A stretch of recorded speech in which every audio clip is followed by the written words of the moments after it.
Just give a short introduction on the YouTube as I start this live. Hello, everyone watching this after we've already been live on YouTube. Go ahead and move to the 10-minute mark if you're hoping to join us after the live is already over. And today we'll be having or reading some Zen stories and having some sharing, some discussion, and then we will practice meditation together. So that's what we will be doing today. And you can move up to the 10-minute mark of the video if you're watching it after it's already been live, and that's when we'll formally get started. Okay, until then, we'll just be officially opening up the space for people to join us and to be here. And you can see already, if you're watching through YouTube, you can see we already have a lot of people together in the Discord, which is great. May, it's very nice to see you. Hi there, May. And I see AG joining, and Felix, and Tristan, and Sander, and Keem, and Dia, and Chesh. So many people joining together. That's great. Really wonderful.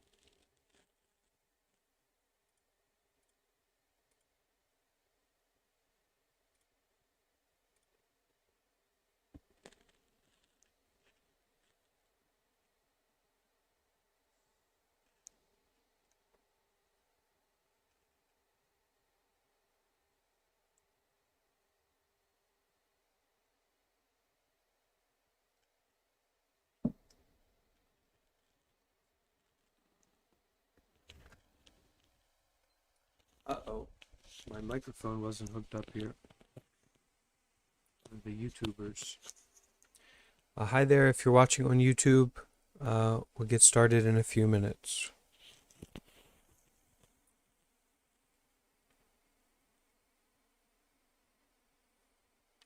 All right, Chesh, nice to see you.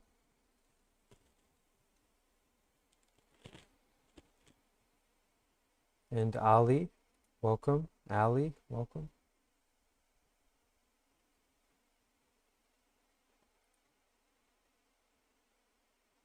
And hi there, Nicholas, and Glenn, and Angie.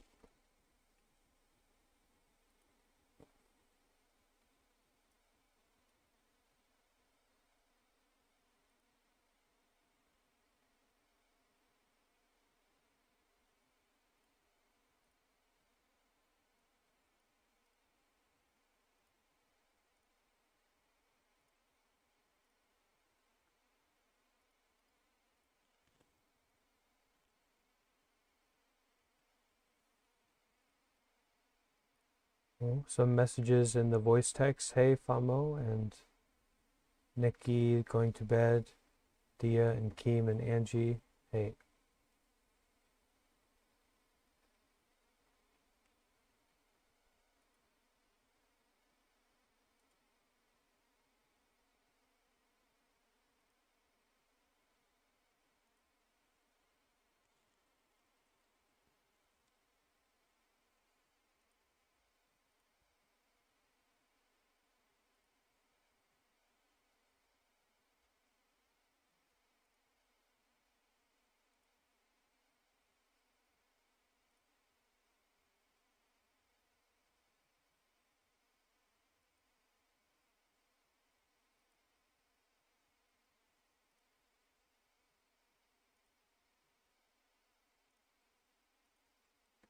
Anyone have any general questions or something poignant to share before we start today?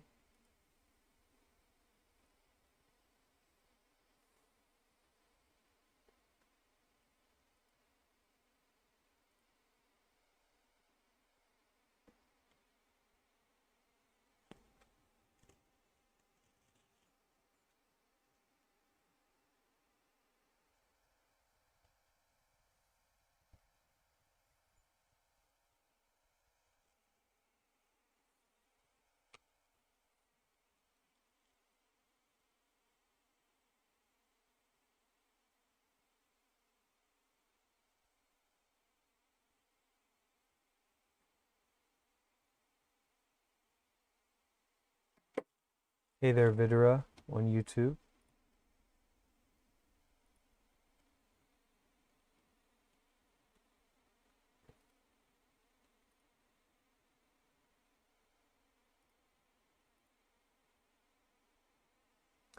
So Dia has a question in the voice text before we begin. Dia says, "Hello Bante, I have a question.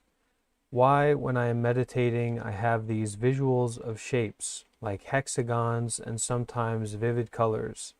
Is this my imagination? I feel it's making me distracted." So this is one of those very common things that happens and that comes up in meditation. Maybe we feel like our bodies are expanding, or we feel like our bodies are shrinking. Perhaps we see colors, or we even hear things. Any time when that comes up in our meditation, we really get on top of it. We become very aware. Oh, I'm seeing colors. I'm kind of sinking into this trance-like or dream-like experience. And the moment that we become aware of that, we go back to our method, to the breath, to noticing the body, these kinds of things. So any trance that we find ourselves in, whether that's seeing colors or feeling the body expanding or shrinking or whatever it might be, we just really get on top of that. We're really aware of it, and we go back to the method. Don't get pulled into these special experiences and think that, oh, I'm having the meditation. I go deeper into the dream and I'm going to wake up enlightened or something. Become aware of it and kind of pull yourself back and go back to the method. And the frustration is a part of it. In meditation, we get frustrated, right? Because we can't make things to be exactly like we want them to be. And learning to deal with that frustration in a simple, wholesome, patient way is also a big part of our practice. So the frustration is good.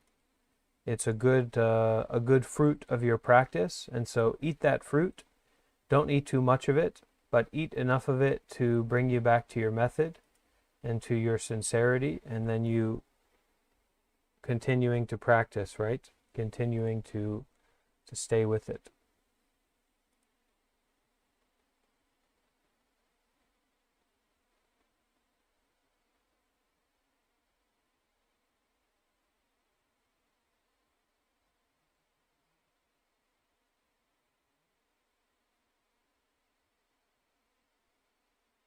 Mm-hmm.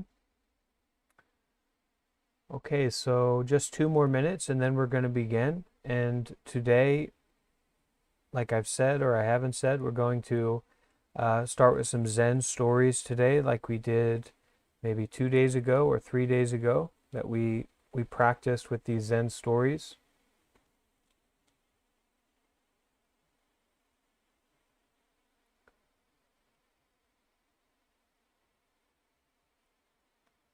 And we will read a Zen story in a meditative way, listening deeply, listening from the heart, listening from the body. And we will see if there's any wisdom or special ideas, any insight that comes up through that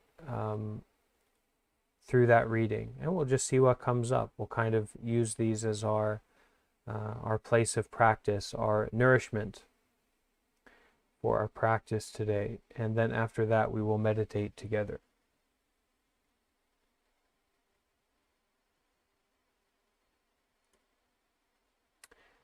Tristan, I see you just put a question in here before we begin about practices that I can undertake to help me with various vices, like food or alcohol. I think there's so many answers to that, and there's so many different approaches to dealing with vices, and it's something that we all deal with. It's one of those suffering, right? There is suffering, and part of that is that we get quite wrapped up in addiction or unhealthy craving or unhealthy attachment, unskillful habits. And what I would say is that I feel not meditation as a cure, not meditation as a way to get rid of these things, but meditation as a way to step into our heart and our sincerity and our ability to be very present even in the midst of difficulty, puts us in a good way, gives us a good foundation to begin to deal with these vices and these habits that are problematic. It's not, you're not going to cure it just by showing up and buying my $49.99 dollar program for, getting rid of your vices. Even if I had a program like that, it wouldn't work. But we do, when we come to the meditation practice, I think, from my experience, we set ourselves in this position, in this place of depth and heart, and then we can use that depth and that heart in different approaches, different ways to deal with addiction, things like that. And maybe I can recommend some books to you, Tristan, or some talks later on, if you remind me, particularly relating to addiction. All right, so we have just about a full house here in the Discord, and we've got a good 8 people watching on YouTube. I see Vidora1 and KM watching through YouTube. We have a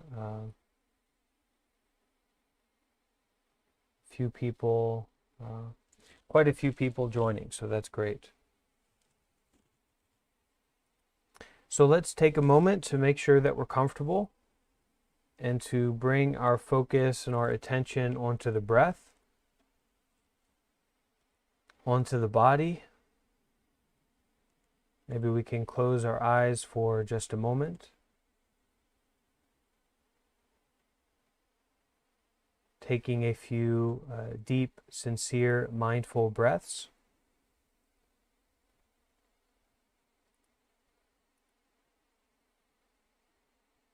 And as we breathe in that way, really gathering up our life up to now. All those past and future things, all those responsibilities, everything that happened today or recently in our life, or things we want to happen. Just gathering all that up, and through that deep, sincere breathing deeply, bringing all that energy, bringing that awareness of the mind to the body.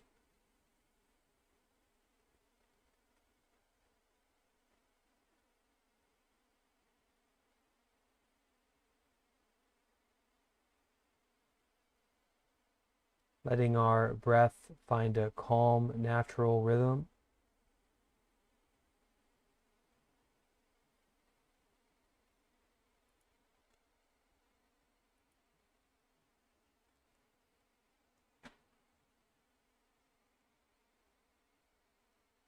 And just settling into this space,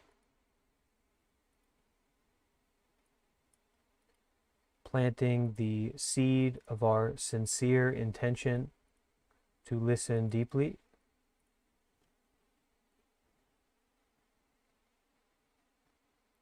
and to show up to our life right now in an embodied way, to really be here.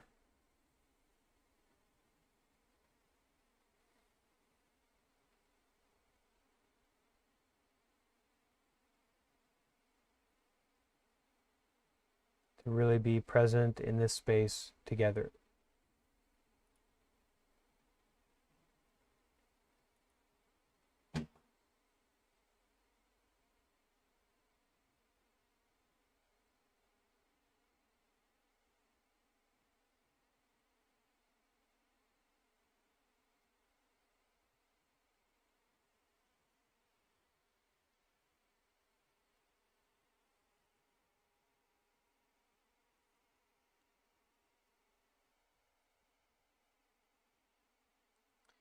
Okay, so how we are going to do this is that I will read through this kind of a Zen story, this flavorful tale with Zen intentions. You can listen along, listen deeply, and then after I read through it, we will open up the space for sharing. So if you heard something, or if something in it inspired you, or you feel like, oh, I kind of got something out of that, or I noticed something came up very strongly for me about that.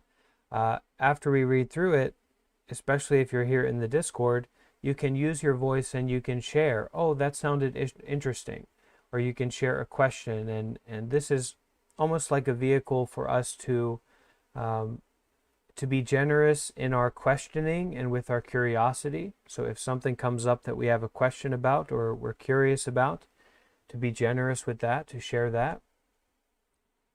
And then also maybe it sparks a little bit of our wisdom, right? Not only Buddhist monks that have YouTube channels have wisdom, right? All kinds of people have wisdom, especially a lot of people here have a lot of wisdom. So this is an opportunity for us to share what we think about it, and to share our experience as well. Okay?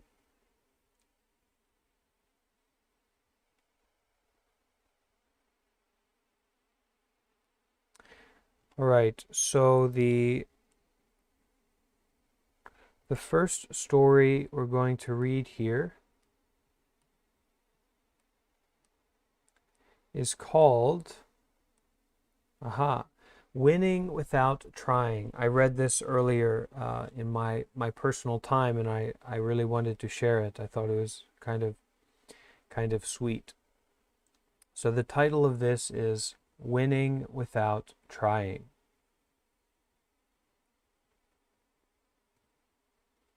The way of winning without trying was a school of martial arts founded by a warrior named Tusakura Bokuden. A famous story about him illustrates the name and methodology of his school. Once in the course of a journey to eastern Japan, Bokuden took a passage across a bay on a small boat carrying 5 or 6 other passengers. During the trip over the water, all of the passengers sat quietly except for a big, burly man who kept talking in a loud voice, bragging about his peerless powers in martial arts. At first, Bokuden tried to snooze, paying no attention to the ruffian. At length, however, wary of the man's boasting, Bokuden turned to him and said, "Well, now we've heard all sorts of stories from you, haven't we? What I don't understand in them are the tall tales about martial arts. I myself have practiced martial arts since youth, exercising according to the established forms. But up until now, I have never thought of trying to beat anyone. All I have worked on is how to avoid losing to anyone." Hearing this, the brash man asked, "What school of martial arts do you follow?" Bokuden replied, "Winning without trying, or the way of not losing." The man retorted, "If it is a matter of winning without trying, why are you armed with 2 swords?" Bokuden answered, "The swords of communicating mind by mind, break the point of conceit, and cut off the sprouts of wrong thoughts." Hearing this, the ruffian challenged Bokuden to a contest, saying, "Then if we have a duel, will you win without trying?" Bokuden said, "In this case, although the sword of my heart is a life-giving sword, in so far as the opponent is a bad man, it becomes a death-dealing sword." Now the arrogant man could no longer contain his mounting anger.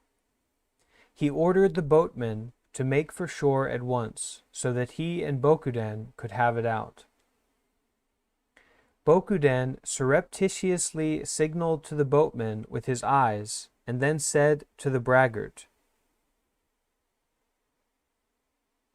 going to get a definition check here, secretly, kept secretly. So Bokuden secretly signaled to the boatman with his eyes, then said to the braggart, "The shoreline is a busy port, too crowded for a duel. I will show you the way of winning without trying by not losing, over yonder, on that islet, off the promontory up ahead." Islet is like a small bank of land within the water. Although I'm not sure the other people on this boat are in a hurry to be on their way, if you insist so much, we might as well have a duel. Although I'm sure the other people on this boat are in a hurry to be on their way, if you insist so much, we might as well have a duel. So the boatman rowed up to an islet, whereupon the ruffian leaped out onto the shore, drawing his long sword. He shouted at Bokuden, come on, I'll split your face in two." Still aboard the boat, Bokuden replied, "Wait a minute. The way of winning without trying requires one to calm the mind." So saying, Bokuden removed his swords from his belt and handed them to the boatman, taking up in exchange the boatman's pole. For a moment it looked like Bokuden was going to beach the boat on the shore. Then all at once he thrust the pole in the opposite direction and pushed the boat out into the water. Seeing this, the ruffian shouted, "Why don't you come up here onto the shore?" Bokuden said with a laugh, "Why should I? If you have a complaint, then swim out here, and I'll give you a lesson for the road. This is the way of winning without trying." So that's the way. That's the way of winning without trying. I especially appreciate the, just to say on my behalf, because I really like the story. I especially appreciate the kind of extra salt that Bokuden gave to this ruffian of, okay, come on out here and I'll give you an extra lesson for the road. Not only have I left you behind, but come on out here and I'll actually beat you in the way you imagined we would fight, because then he'll be swimming in the water. Okay, so anyone have some thoughts or ideas about this story? Maybe some surreptitiously shared wisdom that was in it, some kind of secret wisdom that was in there.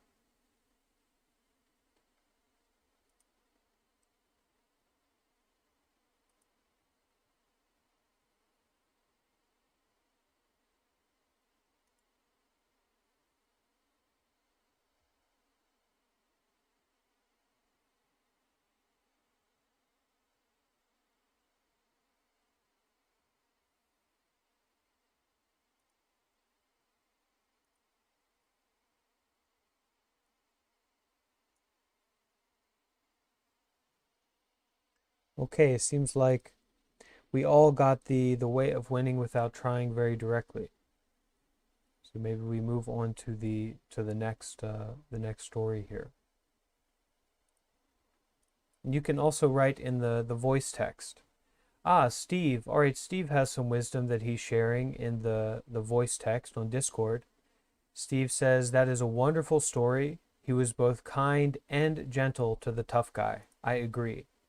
He totally defeated this ruffian, this person who might have wanted to take his head clean off, with kindness and gentleness. And that is definitely some wisdom there for sure.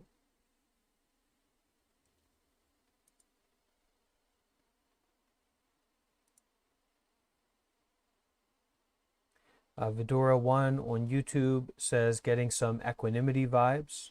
I think so, to balance being on that boat and being in that situation with a ruffian, you have to have the You definitely have to have the balance, right? To navigate so skillfully.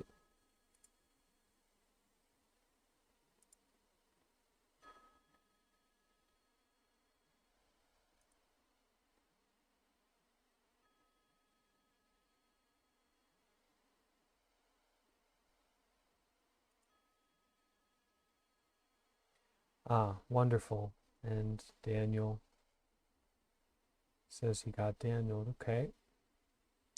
Tristan says, I heard a similar story this morning, but I wonder if it is helpful to be crass to crass people. I think it's helpful to meet people where they are, and that's a very skillful way to navigate dealing with people. Um, so to deal with them where they are in the way of understanding where they are and meeting them there, but not getting off the boat with them.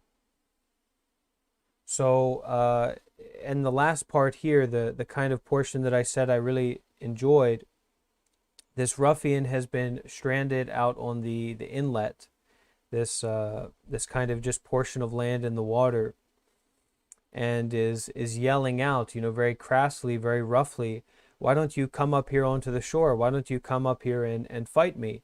And Bokuden says with a laugh, why should I? If you have a complaint, then swim out here and I'll give you a lesson for the road. So saying, this is the way that things are. But we don't just go to someone's inlet. We just don't go and put ourselves in a situation with another person just because they're yelling and hooting and hollering for us to go and be there, because they say that we should be in that difficult situation with them. But we should try to take care of them as much as we can, right? And so Bokuden, who is this amazing martial artist, has been training their whole life. Bokuden is very equipped to take care of this situation. And what did Bokuden do? He took care of this ruffian in a gentle and kind way. So we can take care of people suffering, but we don't do that by putting ourselves on the island with them. We do it by taking care in a contemplative way, depending on the situation. That's what I get from it. Okay, AZP, a lot of wisdom being shared in different places. On YouTube, AZP says, it seems like anger tends to be blind to alternative solutions. And I would add to that creative, contemplative solutions to complex problems. That anger is a little bit blind to those. Yeah, I will agree. I think that's true.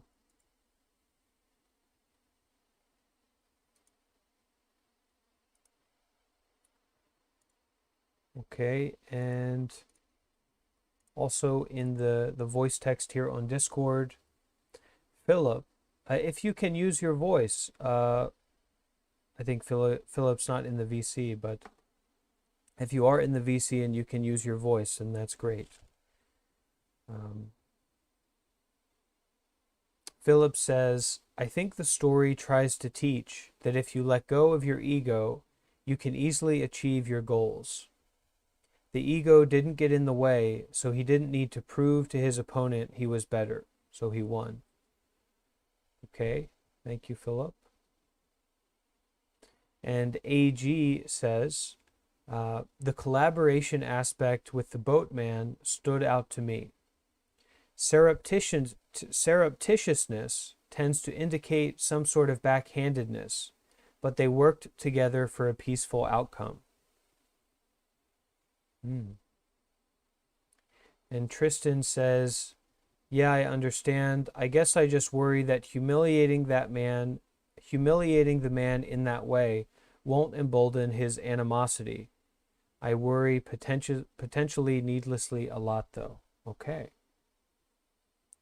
And Angie says the best way to win is to avoid the need to fight. This is the way of winning without trying, or winning without losing. Awesome.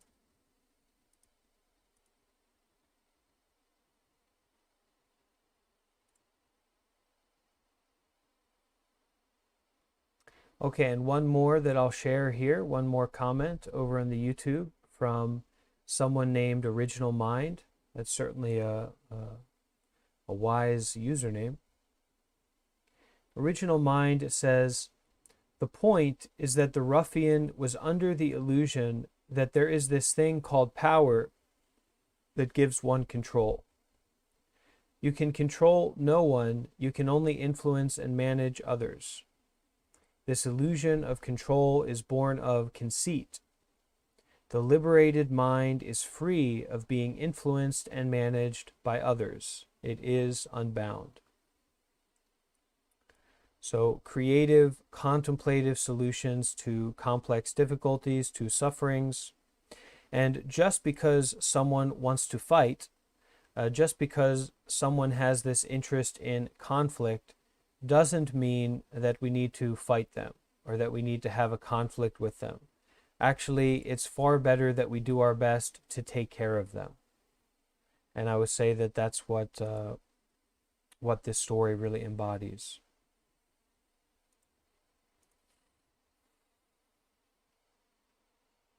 Okay, so moving on to the next story, which is more of a poem, a nice change of pace. This one is entitled A Zen Retreat.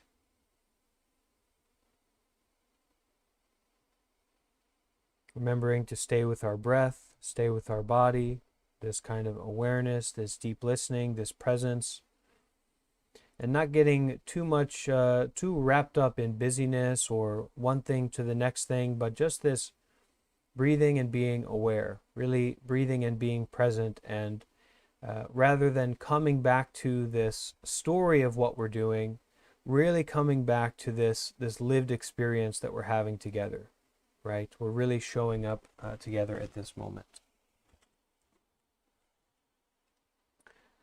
So, a Zen retreat.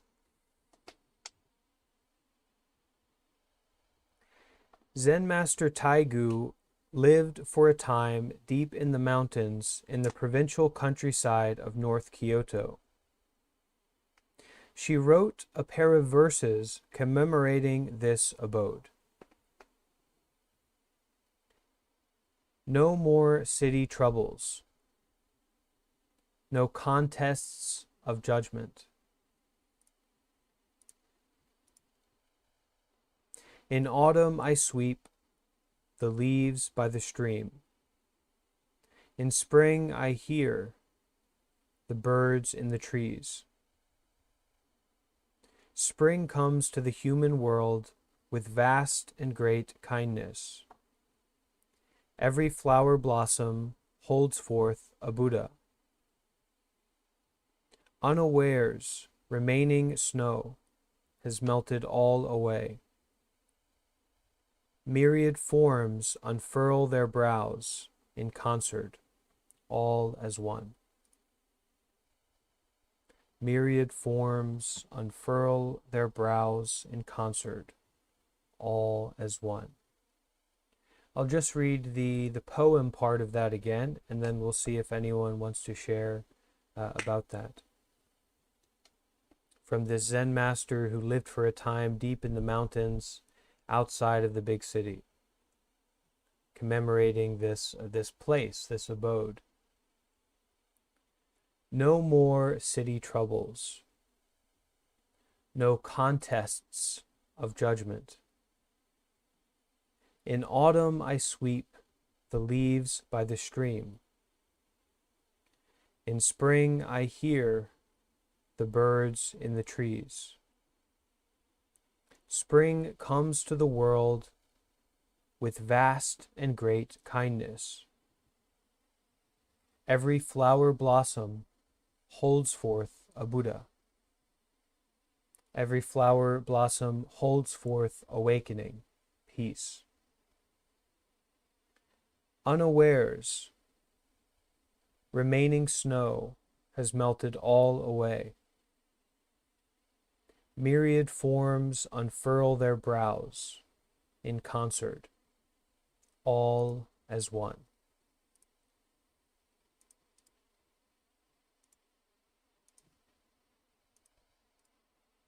Any thoughts about this one?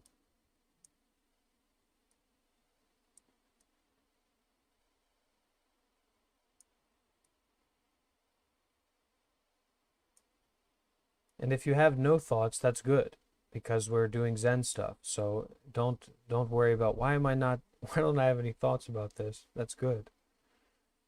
That's even if you just want to share and say, I have no thoughts about it, wow, that's great. That'll really inspire some people, I think.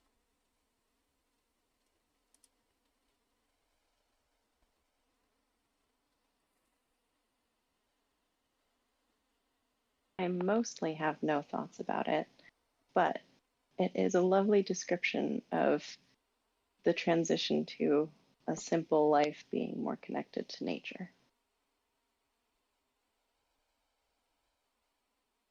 Thank you, Chesh.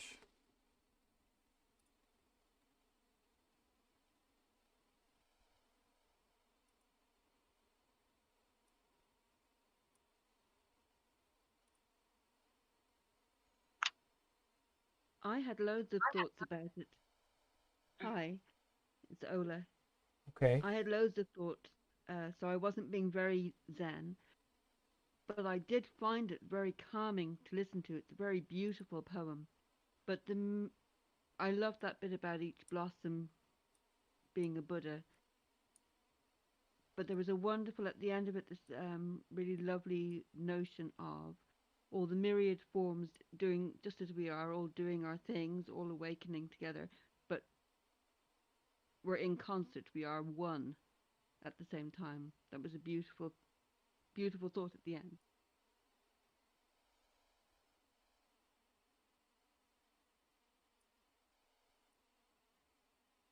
Yeah, we can say the story of the Buddha. When the Buddha wake up, he touched the earth, and he says something like, "I and all beings awake together."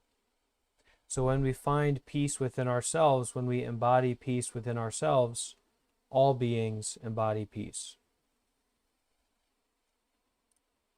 Or at least we can say that all aspects of ourselves are embodying peace.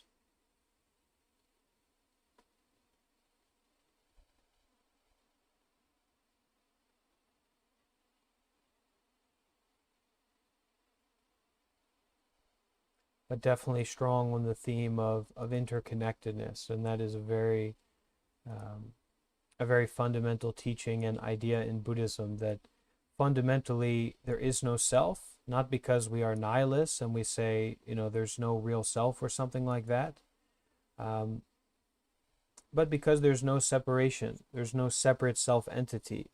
So the water that you have been drinking for the past every day of your life, it's as much your idea about yourself as anything else is. This community non-self reliance on the shining sun and oxygen and gravity, whatever that might be, and water.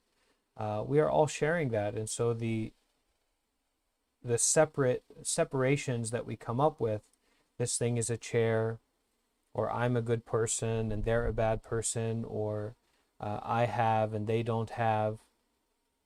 It's all kind of a game that we play.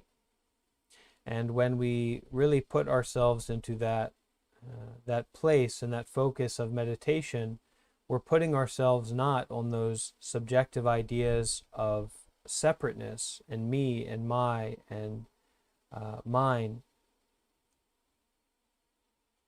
but on this cause and effect, on this state of interbeing that we experience directly.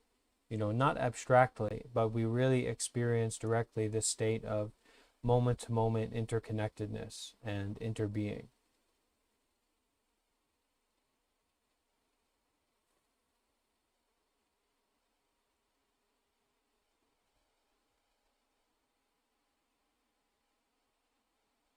AZP has a bit of interpretation that they're sharing on the YouTube. AZP says the city may be similar to the thinking mind or the monkey mind, with busy thoughts and distracting judgments. as well as every blossom representing a being present in each moment. We can say that every phenomena in meditation, every phenomena that we experience, whether it's a color or a sound or a feeling of tiredness or a feeling of alertness, every sensation and every feeling is this kind of Buddha blossom.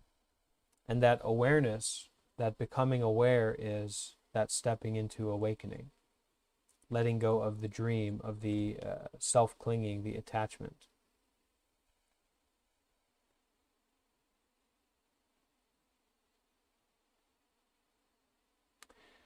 All right, so let's go on to the next story. Let's not stop while we're ahead. We do have some things shared in the voice text here on Discord. Mike says, I enjoyed that one a lot. It just speaks to the tranquility and peace when the noise of modern life is toned down, so you can more easily notice and appreciate nature and its oneness. That's lovely. Thank you, Mike. Keem says, we often find ourselves lost in modern life issues. Nature can really help us understand the elusiveness of this present moment.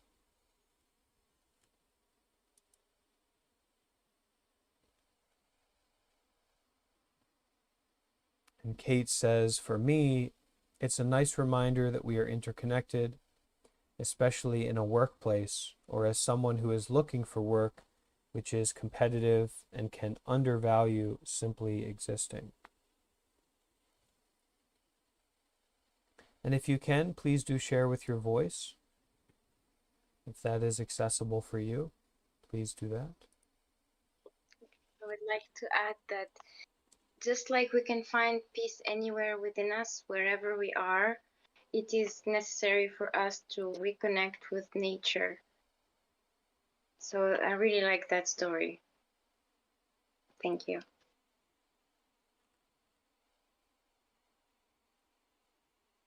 Thank you for sharing.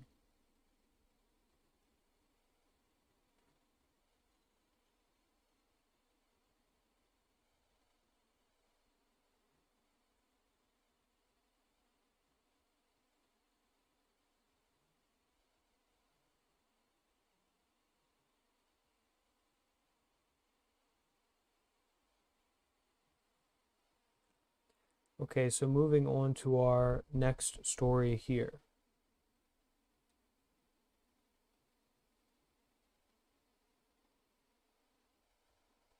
Teaching Zen, very controversial topic. Maybe for the uninitiated, it wouldn't necessarily be, but this idea that you can teach Zen or that you can say the unsayable is kind of something very alive in Zen.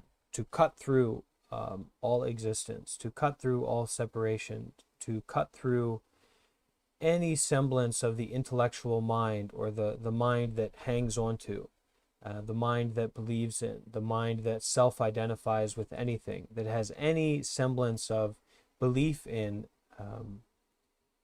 permanence, that anything is fixed.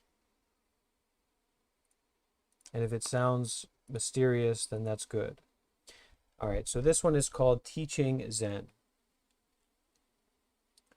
One day, the governor of the province asked Zen master Taigu, they say the Blue Cliff Record is the foremost of Zen books. Is this true? Taigu said it is. The Blue Cliff Record is a collection of Zen stories between monks living together at the temple. So we would say these monks were Zened out of their mind.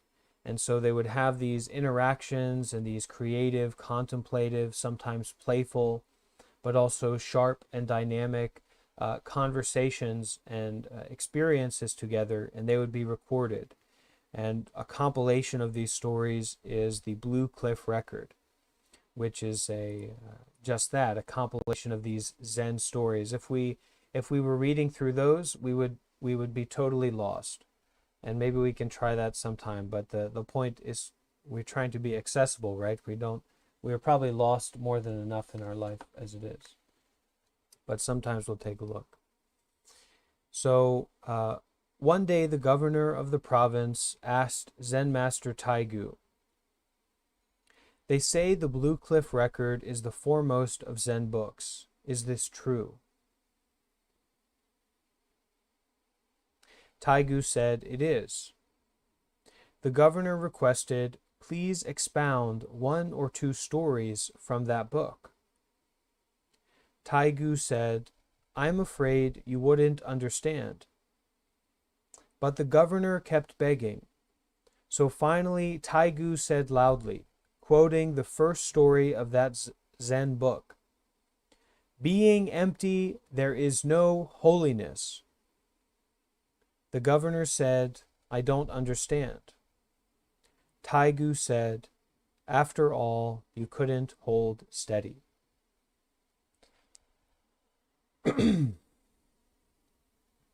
So who knows what that means?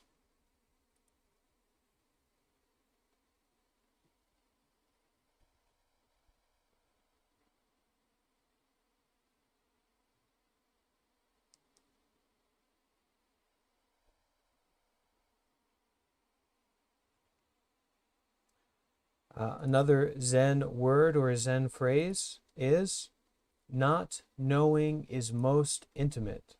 So to be in that state of not knowing, of open awareness, of open sincerity and heart, we don't have to know everything. We don't have to be in a state of knowing to go for a jog, to be with our breath, to give our wholehearted attention, deep listening to a loved one, to spend time with a child. We don't need to be knowing about things. We don't even need to be knowing something to use a compass. We just walk in the right direction. We have a general quality of mind to take care of ourselves. The heart is beating for itself. The breath is taking care of itself. We don't always have to be in this state of knowing. Now, you should keep your wits about you or you'll get into all kinds of trouble. But when we have that opportunity for just this state of not knowing, we say in Zen that not knowing is most intimate, the most direct. So I see Keem is typing something. Maybe Keem is... Okay. Keem says all we need is already here. So we're not going to wait for someone else to share about this story because all we need is already here.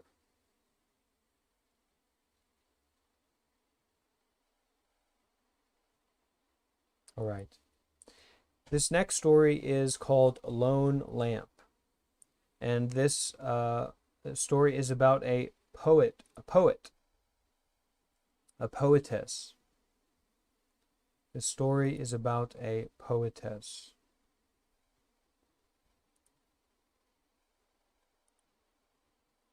Sonome was a well-known poetess and a profound student of Buddhism. She once wrote to Zen master Unko, "To seek neither reality nor falsehood is the root source of the great way." Everyone knows this, so even though I may seem immodest for saying so, I do not think this is anything special. As goings on in the source of one mind, the willows are green, the flowers are red, just being as is. I pass the time reciting verse and composing poetry.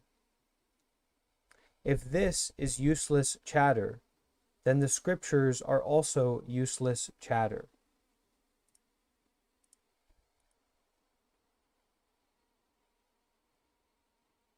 I dislike anything that stinks of religion, and my daily practice is invocation, poetry, and song.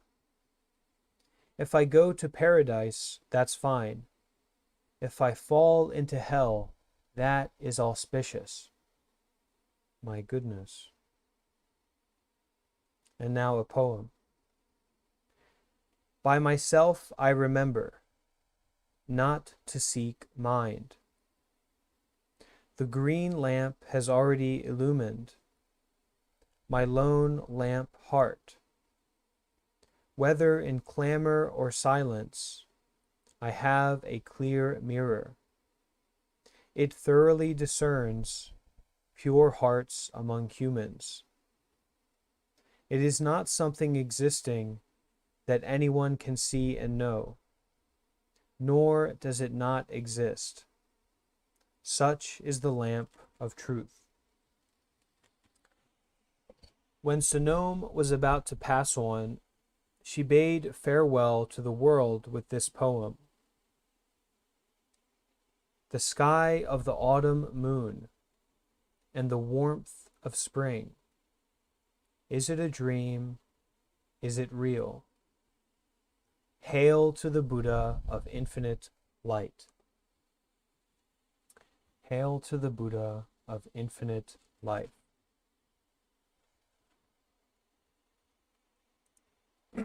So let's take a moment to sit with that one. This is a very special one, and let's sit with that one for a few moments. I'll reread it, unless someone else wants to read it. If we have a volunteer, someone else can read it. Chesh, maybe you can, but you don't have to. I can reread it again. If you send me the words and you want me to read it, I'll read it. Yes. Okay. Perfect. So we take a few moments here to just sit with these words, and then we will have them reread by dear Chesh,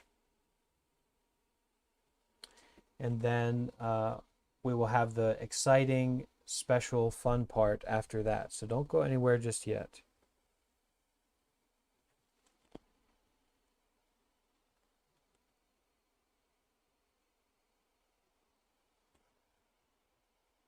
That's right.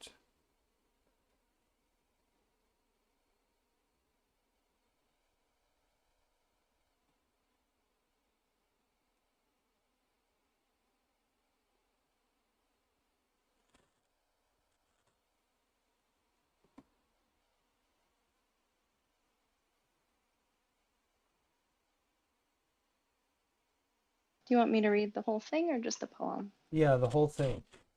Okay. If it's all right. If it's all right. Mm-hmm. Okay. So, A Lone Lamp. Sonome was a well-known poetess and a profound student of Buddhism. She once wrote to Zen master Unko, "To seek neither reality nor falsehood is the root source of the Great Way. Everyone knows this, so even though I may seem immodest for saying so, I do not think this is anything special. As goings on in the source of one mind, the willows are green, the flowers are red. Just being as is, I pass the time reciting verse and composing poetry. If this is useless chatter, then the scriptures are also useless chatter. I dislike anything that stinks of religion, and my daily practice is invocation, poetry, and song. If I go to paradise, that's fine. If I fall into hell, that's auspicious. By myself I remember not to seek mind. The green lamp has already illumined my lone lamp heart. Whether in clamor or silence, I have a clear mirror. It thoroughly discerns pure hearts among humans. It is not something existing that anyone can see and know, nor does it not exist. Such is the lamp of truth. When Sonome was about to pass on, she bade farewell to the world with this poem. The sky of the autumn moon and the warmth of spring. Is it a dream? Is it real? Hail to the Buddha of infinite light. Thank you, Chesh. so much for sharing that, for reading that. So anyone have some thoughts or feelings that come up about this reading? It's a very interesting reading, and we also have in the voice text channel on Discord, we have the full text. So if you want to take a look at that and ask some questions about it, or bring up something that came to mind for you, good idea.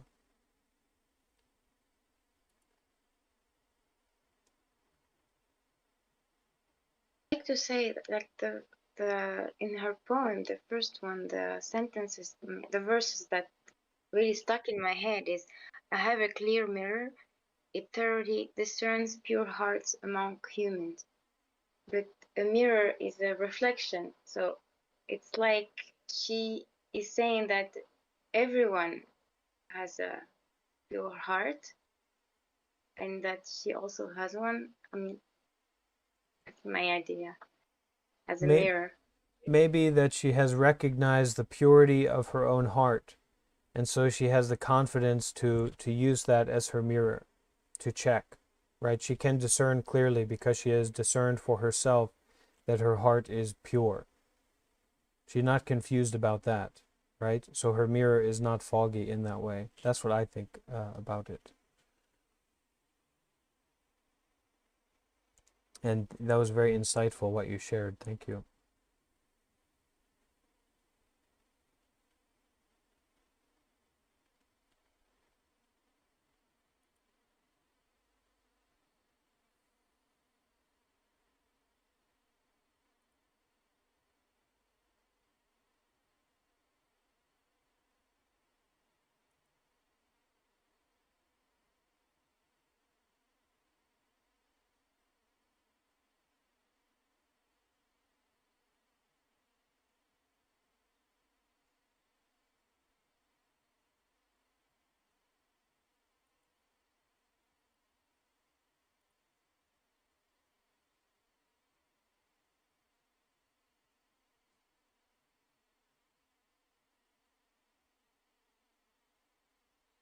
Yeah, it is a really lovely poem.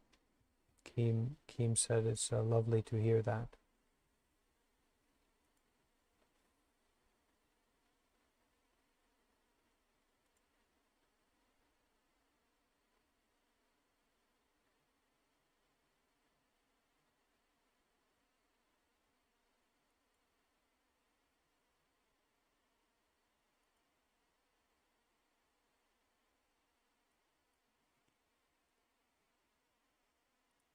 Anyone else?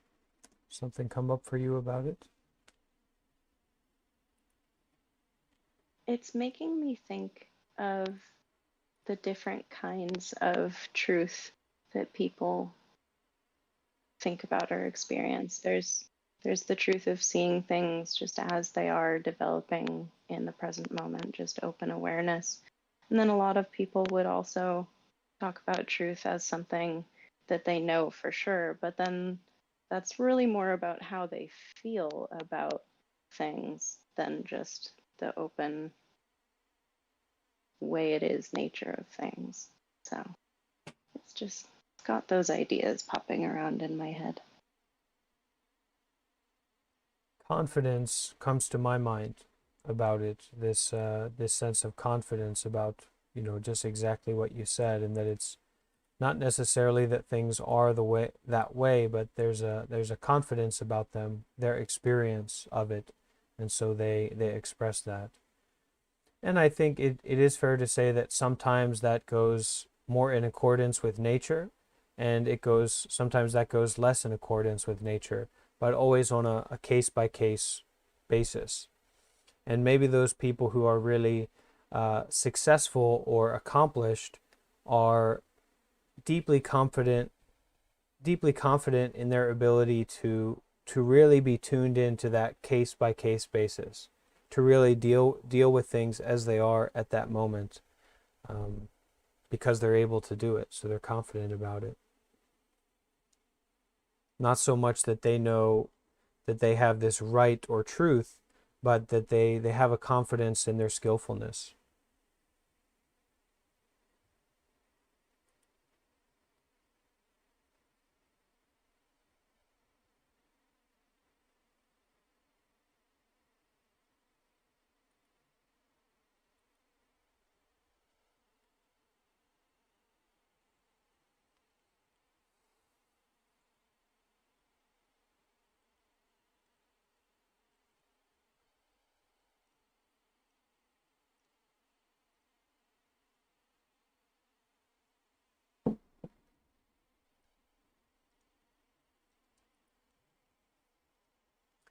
Okay, Mike says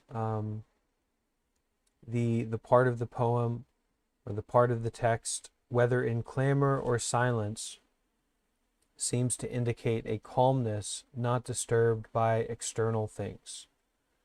Great.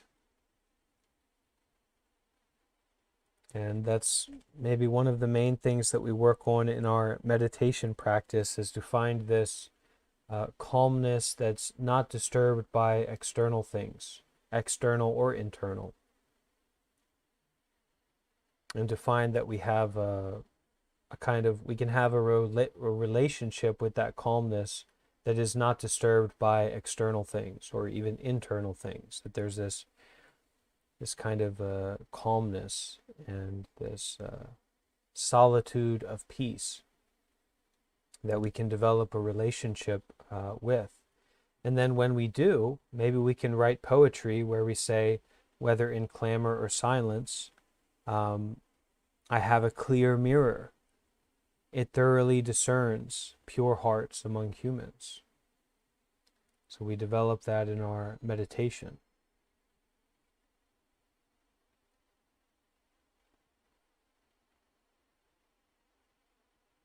Nicholas on the YouTube chat says, I got the impression that it is important to not be too attached to anything and to rely on your heart and the present moment to reveal certain truths. Thank you, Nicholas. That is amazing. I think what would be nice is to reread this poem a final time before we go into our meditation. And of course, the meditation is really the heart of our practice together. So the community that is gathered together is very important. The teachings, the wisdom, the poetry, the beauty that we touch into, that we appreciate, that inspires us on the path is very important. But it's that meditation where we really turn inward, where we really turn up and connect with our own heart and our own body moment to moment. And that's what we do in our meditation. So I will read for a final time this poem, this text. And I think maybe Famo is sharing something in the Discord, so look forward to seeing that as well. Still a couple people maybe sharing before we move on.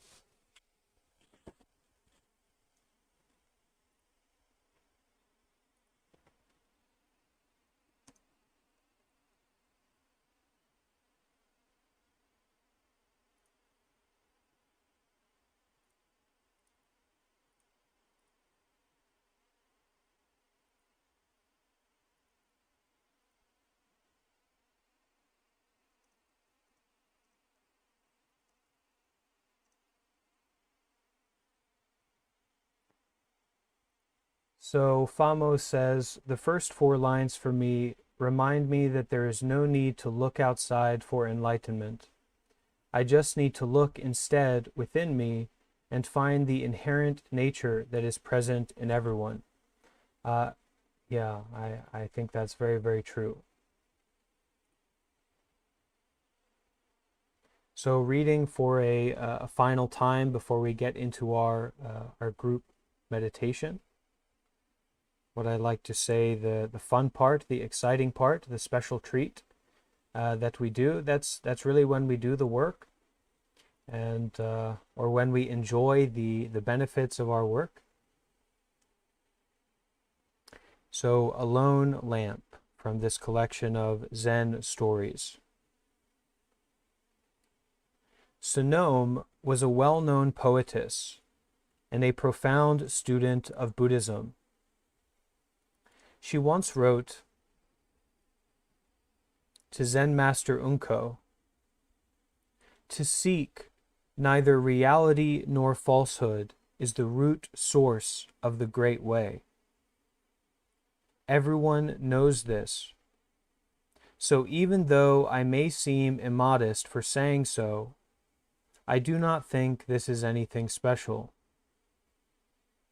As goings on in the source of one mind, the willows are green, the flowers are red,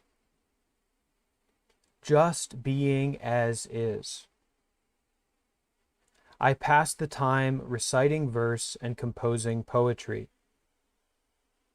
If this is useless chatter, then the scriptures are also useless chatter. I dislike anything that stinks of religion, and my daily practice is invocation, poetry, and song. If I go to paradise, that's fine. If I fall into hell, that is auspicious. In our meditation, we bring to our mind, if I go to paradise, that's fine. That's all right. If I go to hell, if I confront and embrace difficulty, then that is also okay. And in fact, it's auspicious. So dealing with adversity, embracing difficulty, embracing our suffering, taking care of it, showing up to it is auspicious. It's good that we do that. And now to Sonom's poem. By myself I remember not to seek mind. The green lamp has already illumined my lone lamp heart. Whether in clamor or silence, I have a clear mirror. It thoroughly discerns pure hearts among humans.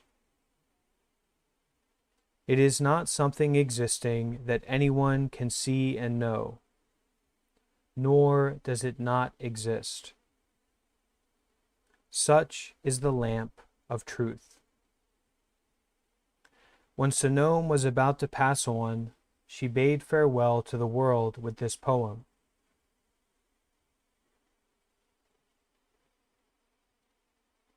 The sky of the autumn moon and the warmth of spring. Is it a dream? Is it real? Okay, so my dear friends, let's take a moment to adjust our posture. Let's find a comfortable, suitable position. We're going to practice meditation together. And, we are streaming on YouTube, and maybe some other people, finding us and joining us. If you would like to join the stream and watch through YouTube, you can just search on YouTube for Welcome to Monk Life, and you'll find the channel and the Discord there. Okay? We're now going to step into our group meditation together. And I definitely will give some guidance as we do this meditation together.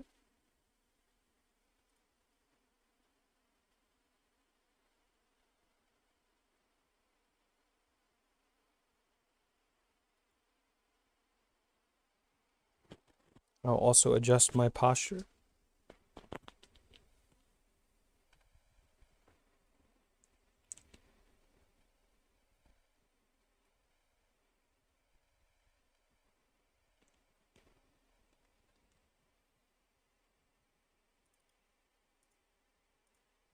Okay, so finding that comfortable, suitable position for your body to be in. Begin our meditation by taking 3 or 4 deep breaths in through the nose and out through the mouth. So breathing in deeply through the nose and breathing out through the mouth. Breathing in deeply through the nose and breathing out through the mouth. In this way, we are collecting and gathering up our mind. We are gathering up all of those big ideas, those confusions, those thoughts, gathering up all of those outside responsibilities, and we're just bringing the mind home to the body. Through this focus on our breath, feeling the breath coming in and going out,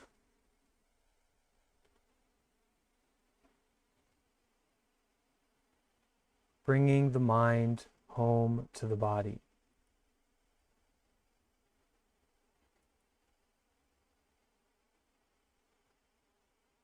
Placing our attention and our focus onto the breath.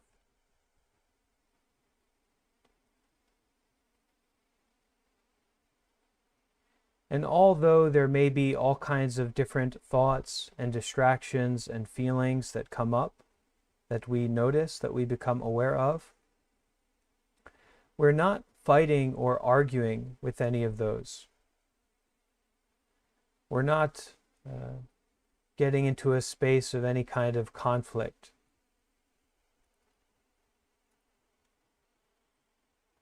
But simply noticing them, being aware of them, and returning our awareness and our attention back to the breath, back to our method.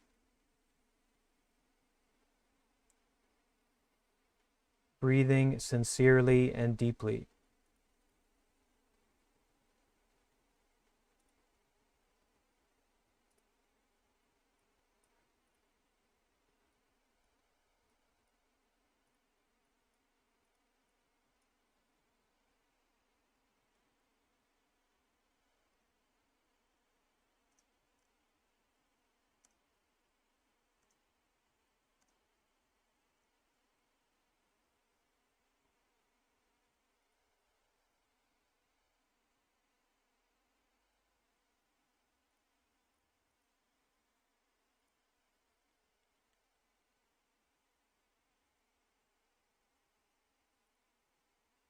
Following the breath as it comes in and goes out.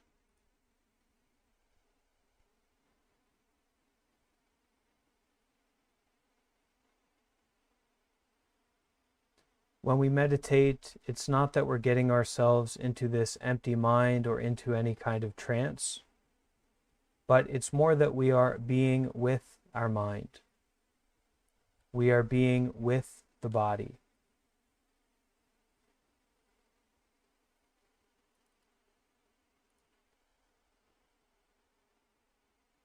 Breathing and focusing the mind.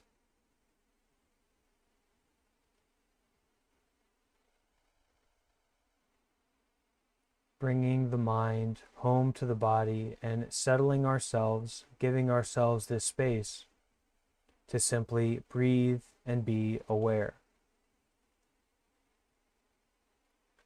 Nothing complicated, nothing confusing.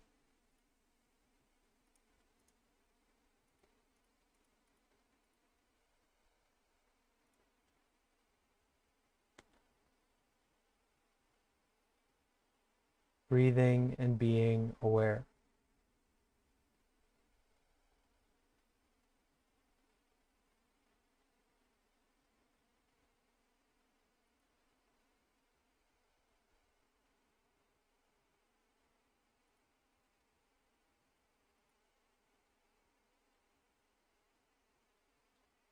In our meditation, we don't need to worry about getting distracted or falling off track, because coming back to the method and staying with the method, placing our attention and our focus onto the breath, is a moment-to-moment practice. We don't need to meditate for 15, 20, 30 minutes. We can only meditate, we can only place our heart on the method right now, in the moment.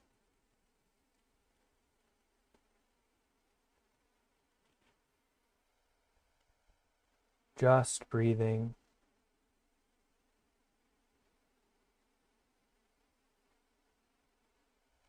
Just being aware.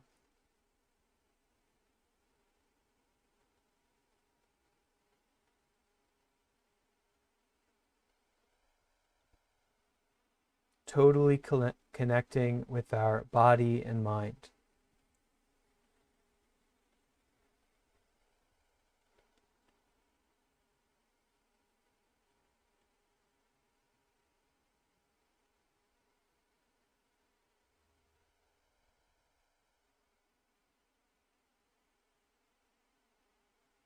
Totally connecting with our heart at this very moment.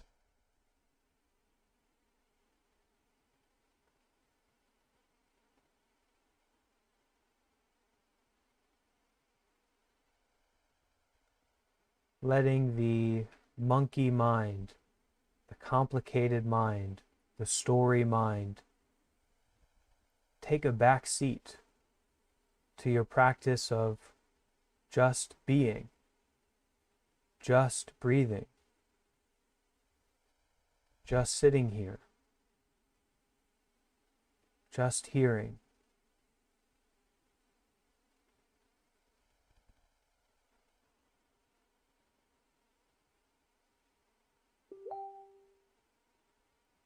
There's no need to figure anything out. No need to solve some problem. Meditation is this time of breathing and being aware.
And whatever we become aware of,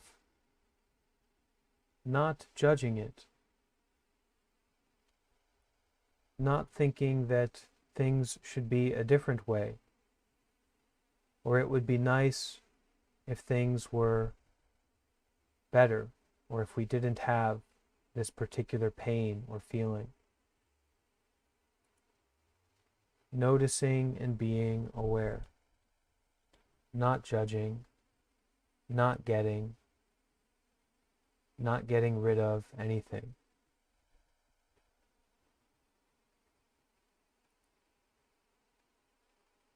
Just breathing and being aware.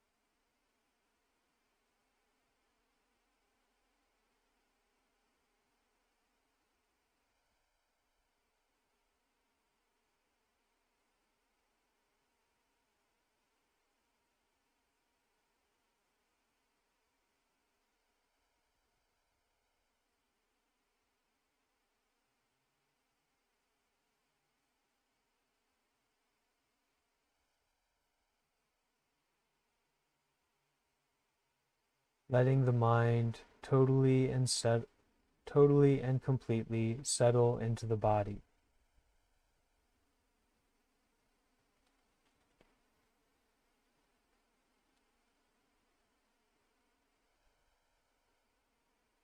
Breathing and being aware of the body.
Thich Nhat Hanh says that if you want peace, peace is there immediately. Meditation is something we do because we want peace. Not to get something, not to get rid of something, but to be at peace. To be calm, open, and present.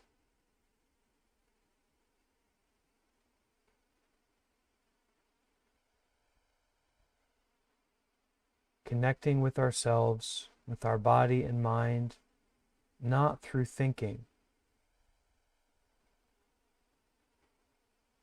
not through resisting something or craving something.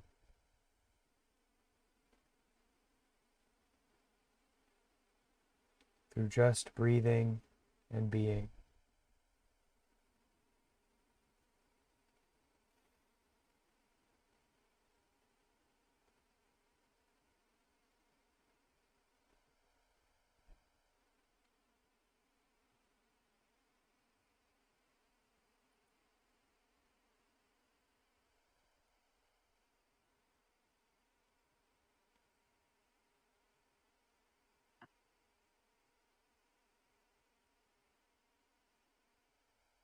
It's not about the perfect meditation. It's about showing up to this moment-to-moment life.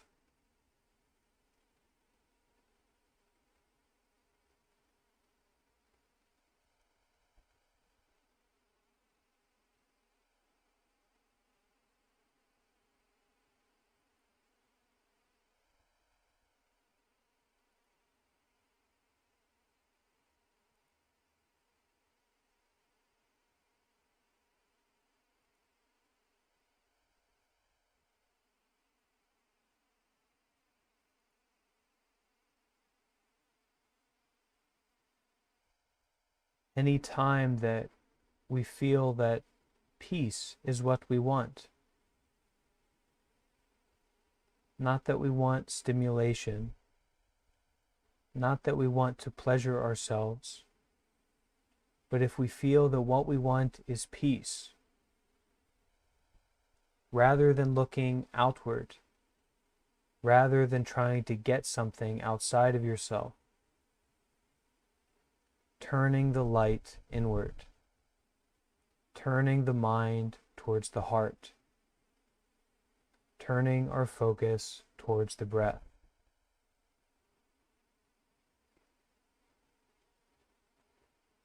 being with the way that things are right now, breath by breath, moment by moment.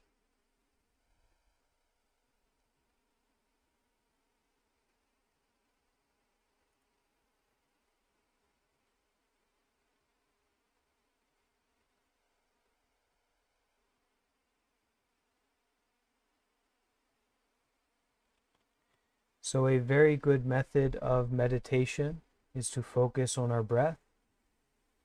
And when we get distracted, when we get off track, when we feel very sleepy, or when we start to see colors or feel the body expanding or all kinds of different things, we notice that, we're aware of that, and then we return our attention and our focus back to the breath.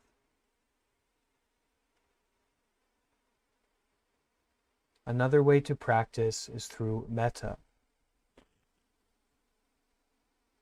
So, joining me in practicing metta meditation, we are staying with our breath, staying with our sincerity in our heart, but repeating these words of loving kindness, beginning with ourselves.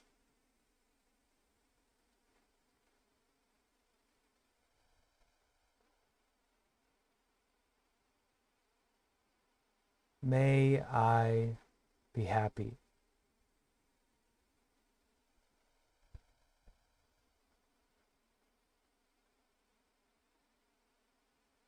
May I be safe.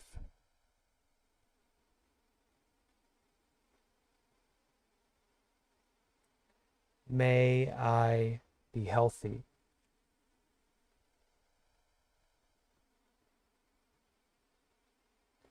May I be at peace.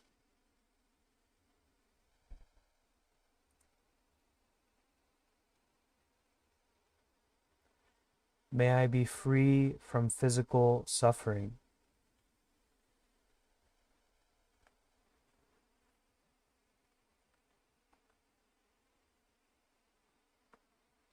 May I be free from mental suffering.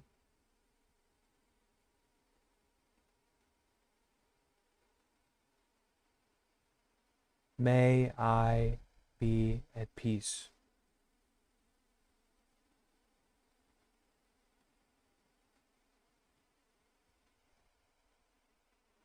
And so we are saying these words and kind of speaking to ourselves, these affirmations. We're bringing them up without any excuses or any justifications.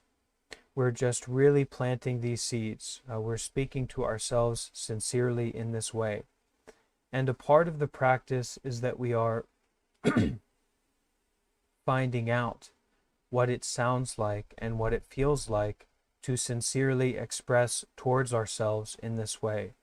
Because usually we don't talk in this way, usually. So a part of it is that we're finding out what it feels like without debate or excuses or justification to show up to our own mind and to our own heart in this way. Okay?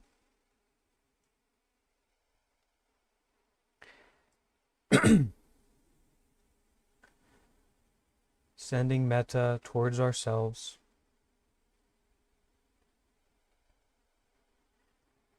May I be happy.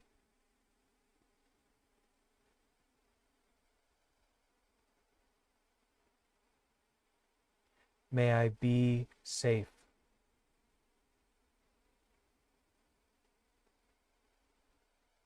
May I be healthy.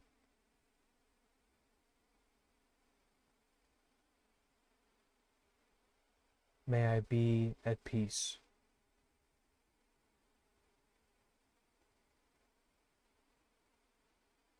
May I be free from all suffering.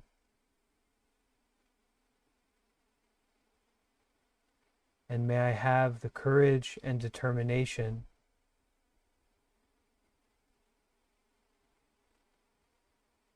to meet and overcome difficulties in my life.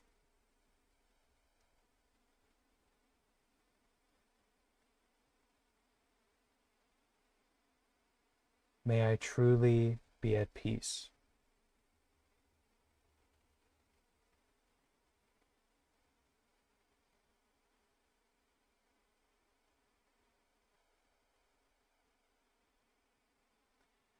Now, if you like, you can join me in bringing our hands together, our palms together, and feeling that energy of metta, that energy of compassion and kindness towards ourselves. Even though there might be a friction and a difficulty there, we have that sincerity. We do want to be compassionate to ourselves.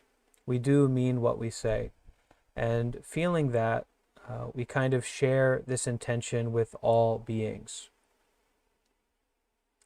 So repeating after me as we express and extend our metta and our loving kindness to all beings. May all living beings in the world be happy.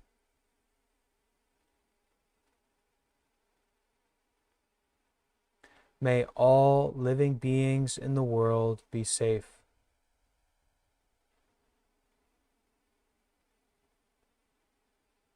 May all living beings in the world be healthy.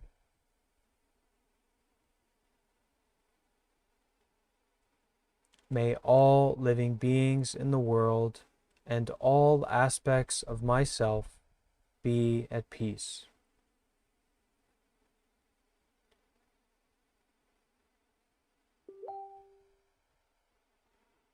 May it be so. May it be so. May it really be so. And a bow. We bow to each other. Bow to each other and also to our practice. All right, so thank you everyone so much for joining. We can do a little massage if you like. We can massage our face while we're here. If you need some heat, you can rub your hands together.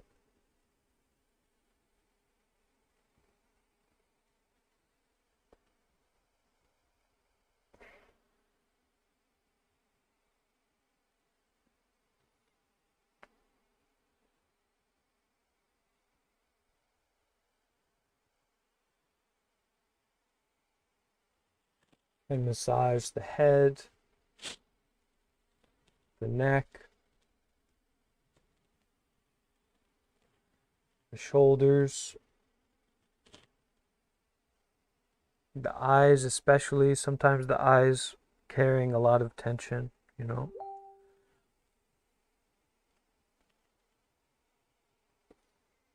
Just really giving ourselves a self-massage, giving ourselves some attention in that way. Okay, does anyone have any questions before we wrap up? Before we close out? We spent a lot of time together today. We spent a good hour and a half for most of us that we practicing together. But if there's any question, can ask related to our meditation and what we read today.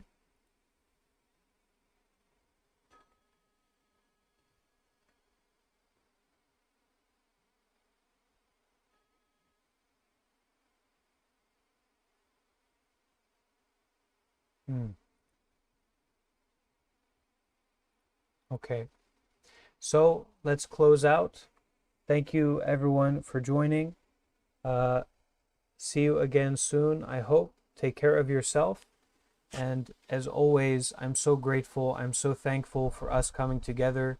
I appreciate it, to have people to practice with in this way. And I'm sure each of us as individuals gets benefit from the community support. But it's also really something that we are offering to the world. This is a special, special space. And that we continue showing up together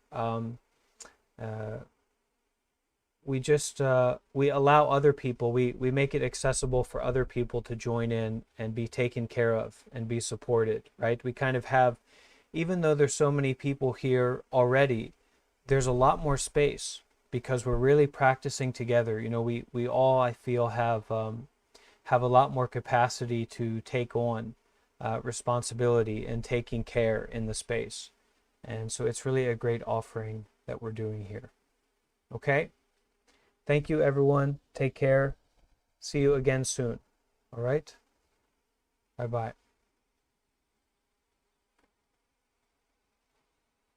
Thank you, Bante. Thank you, everyone. Yes. Yes.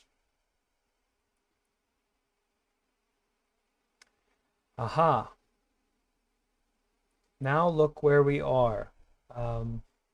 We're on YouTube, so goodbye to the YouTubers. See you again soon. You're welcome to join us through the Discord, and thank you for joining today, and I hope to see you again. All right? This will be the end of our stream on YouTube.